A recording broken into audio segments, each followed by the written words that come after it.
E aí, oitavo ano, tudo bom? Vamos lá, vamos continuar nossas correções aí da última aula. Nós paramos na número 4, página 28. Um chuveiro elétrico apresenta uma resistência elétrica de 11 ohm quando ligado a uma tomada de tensão elétrica igual a 110 volts. Então, nós temos aqui, ó, determine a corrente elétrica que passa pelo chuveiro. Corrente elétrica, aqui, ó, correto? A formulazinha, aonde nós vamos ter a tensão de 110, a resistência de 11 e a intensidade que eu quero descobrir. Vou dividir 110 por 11, eu vou obter 10 amperes de intensidade, correto? Número 5. Determine o que ocorre com a resistência elétrica de um fio quando apenas o fio aumenta de comprimento. O que ocorre aqui? A resistência elétrica, ela aumenta. Na B, a área da seção transversal do fio aumenta, significa que a resistência elétrica diminuiu. Na letra C, o comprimento do fio diminuiu. Isso significa o quê? Que a resistência elétrica também diminuiu. E a área da seção transversal do fio diminuiu, isso é o quê? Que a resistência elétrica, ela aumenta. Aí, beleza? Vamos aqui para o número 6. A resistência do material está relacionada com o efeito Joule que ocorre quando uma corrente elétrica atravessa o material, para uma mesma corrente elétrica. Quanto maior for a resistência elétrica, maior será a transformação de energia elétrica em uma energia térmica. Sabendo disso, explique por que fios mais grossos são utilizados para evitar maiores riscos de derretimento ou incêndio. Bom, os fios mais grossos eles são usados por quê? Ó, na área transversal e ele apresenta uma menor resistência, sendo ele o quê? Ó, energia convertida em energia térmica, minimizando o risco de derretimento ou incêndio. Beleza? Vamos lá. Na página 32, número 1. Defina o que é um circuito elétrico. Um circuito elétrico nada mais é do que a ligação de elementos ou dispositivos elétricos por meio de um condutor, formando pelo menos um caminho fechado para a circulação da corrente elétrica. Beleza? 2. Quais são os componentes elétricos que são necessários para montar um circuito elétrico simples? A tensão, correto? Os condutores e o resistor. Isso nós temos na imagem anterior aí da nossa página do livro. E a número 3.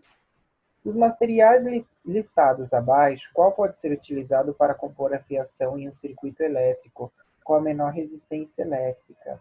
Qual deles poderia ser? Somente o fio de cobre, né, gente? Ele é um condutor de energia, correto? Barbante não, fio de pesca não, teflon também não. A número 4. No laboratório de ciências, um grupo de alunos fez a montagem de um circuito elétrico simples. O circuito elétrico obtido pelos alunos está representado na figura abaixo. O circuito consiste de uma pilha, fios condutores e uma lâmpada. Sabendo que a tensão da pilha é de 1,5 volts e que a resistência da lâmpada é de 2 ohms, calcule a corrente elétrica passa pelo circuito da C. Eu sei que o que? A intensidade eu quero descobrir, a minha volts e a resistência de 12. 5 de 12 eu obtenho uma intensidade de 0,125 amperes. Tudo bem? Vamos lá, continuando. Página 33, análises. De acordo com o texto, qual a função de um capacitor? A função de um capacitor nada mais é do que armazenar energia elétrica. Correta? 2. O capacitor é formado por duas placas condutoras separadas por um material isolante. Quais são os materiais isolantes utilizados no quê?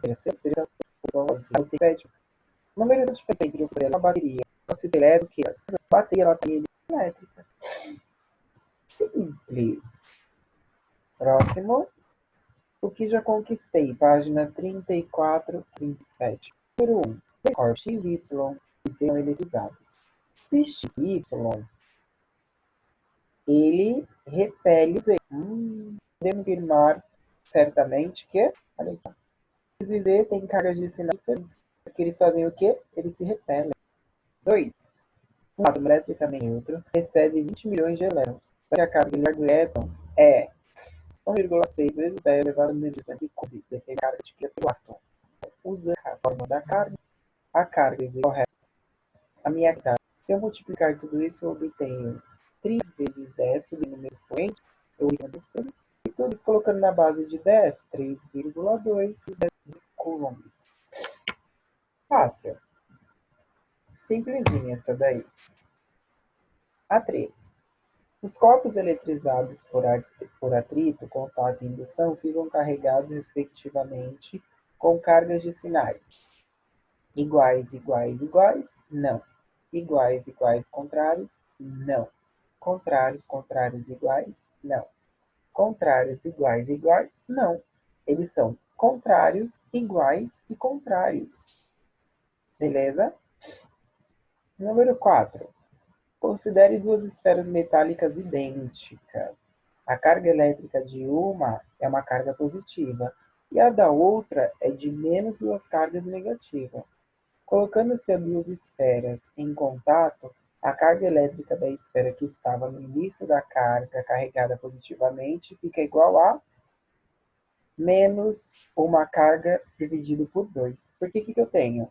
Eu tenho a minha carga positiva mais a minha carga negativa de menos 2, por 2. Se eu somar, esse daí vai ficar carga só, correto? Menos 1, menos uma carga sobre 10, né? Menos uma carga sobre 2. Então, se mais restrição para o prejuízo. Beleza? Número 5. Raios são descargas elétricas de grande intensidade que conectam as nuvens de tempestade na atmosfera e o Sol. A intensidade típica de um raio é de 30.000 pés, cerca de 1.000 vezes a intensidade de elétrico, e eles percorrem distâncias da ordem de 5 km aos olhos. De acordo com o enunciado, pode-se afirmar que ao reler uma carga elétrica no raio, eles passam para raios para nuvem. Correto? Por que acontece com esses elétrons aí, gente? Eles têm o movimento deles, eles conseguem se movimentar. Tudo bem? Fácil. Número 6. Durante as tempestades, normalmente ocorrem nuvens carregadas de eletricidade. Uma nuvem está eletrizada quando a carga elétrica resultante, o que significa excesso ou falta de elétrons, tá? Em consequência de atrito entre camadas de atmosfera. O para-raios é um metal em forma de ponta, em contato com o solo que facilita a descarga da nuvem para o ar e deste para o solo. Difícil? Não, tá? Até que tá fácil aí. Número 7, vamos lá. Duas esferas metálicas isoladas estão suspensas por fios, conforme mostram as figuras. Olha a primeira figura, gente, os pêndulos como estão. Cada um no seu lugar quietinho, correto? Já na segunda figura, o pêndulo ele tem uma luz violeta sobre ele. Já na terceira figura, esses pêndulos fazem o quê? Uma aproximação entre eles. Se um feixe de luz violeta atinge a esfera da direita da figura 2, elas se atraem como representado na figura 3. Sobre essa situação, é correto afirmar que as esferas, letra D, da esquerda permanece neutra e a outra eletrizada positivamente. Correto até aí? Então aqui permanece o quê? Ó? Aqui permanece neutra e aqui eletrizada positivamente. Porque elas estão tendo uma aproximação entre elas. Passo. Vamos lá para o próximo. Nossa tribo elétrica. A tabela a seguir mostra a série triboelétrica. Nós temos aqui, ó, desde o ponto mais forte ao ponto negativo entre superfícies. Nós temos desde a pele de um coelho, de um vidro, cabelo humano, uma mica, uma lã, pele de gato e assim por diante. Através dessa série é possível determinar a carga elétrica adquirida por cada material, quando são atritados entre si. O isopor, ao ser atritado com a lã, fica carregado negativamente, correto? O vidro, ao ser atritado com a seda, como que ele ficará? Letra B. Positivamente, pois perdeu o quê? Elétron. Fácil. Número 9. Considere os materiais. Assinale a alternativa abaixo, na qual os 3 materiais citados são bons condutores. Então, nós temos borracha é bom condutor? Não. Porcelana é bom condutor? Não. Alumínio? Sim. Nylon? Não. Vidro? Não. O ouro? Sim. E o mercúrio? Também. E a madeira? Não. Resposta correta, letra D. 3, 6 e 7. Tudo bem? Número 10. Um isolante elétrico. Um isolante elétrico, o que ele não pode ser desses 3 aqui, ó? Ele não pode ser carregado eletricamente? Pode, mas ele pode sofrer alguns processos de eletrização. Não contém elétrons? Sim. Tem de estar em estado sólido? Sim. Tem necessariamente resistência elétrica pequena? Sim. Não pode ser metálico? Não. Então, qual seria a resposta correta? Letra E. Beleza? Número 11. A matéria, em seu estado normal, não manifesta propriedades elétricas.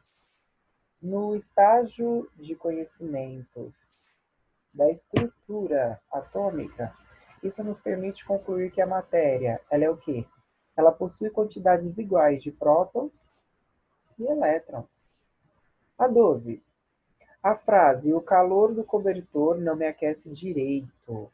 Olha essa frase aqui, ó. O calor do cobertor não me aquece direito. Encontra-se em uma passagem da letra da música Volta, de Lupício Rodrigues. Na verdade, sabe-se que o cobertor não é uma fonte de calor e que sua função é a de isolar termicamente nosso corpo do ar frio que nos cerca. Existem, contudo, cobertores que, em seu interior, são aquecidos eletricamente por meio de uma malha de fios metálicos, nos quais isso é dissipada a energia em razão da passagem de uma corrente elétrica. Esse efeito de aquecimento pela passagem da corrente elétrica que se observa em fios metálicos é conhecido como? O que aquece, gente? Qual é o efeito que aquece? É o efeito Joule. Nós já vimos aí no livro. Número 13. Em relação à corrente elétrica, considere as afirmativas abaixo. Quais as afirmativas que estão corretas, gente? De acordo com a nossa resposta, a letra D. A 1, a 2 e a 4. Por que a 3 não? Os elétrons fluem no interior dos metais com a velocidade da luz? Nunca. Claro, essa não equivale mesmo. Se fosse por eliminação, essa daí já seria a primeira a descartar. Beleza? Número 14. O elemento de um chuveiro elétrico que fornece calor e esquenta a água é chamado de resistor, porque ele tem que resistir, correto? É a resistência do chuveiro. Número 15. Um professor pediu que seus alunos ligassem uma pilha em um pequeno pedaço de cobre. Nas figuras estão representadas as montagens feitas por 4 estudantes. Vamos analisar a primeira aqui, ó. Olha, a primeira como ele fez, ó, ele ligou no negativo, tá correto. Só que do negativo, ele colocou no metal, e aí tá correto. Só que ele ligou a parte positiva no metal também. Então, eu tenho o negativo e o positivo no mesmo polo, não vai funcionar. Teria que ser usado aqui, correto? Então, esse já não funciona. Olha, onde tinha metade positivo. Isso mesmo. Que bom. Vamos ter. O Matheus, ele saiu do positivo. Isso não existe para ele. Mas já morreu. Dedo, original. Olha o polo do mundo. Resposta correta é C. As montagens de João e Pedro.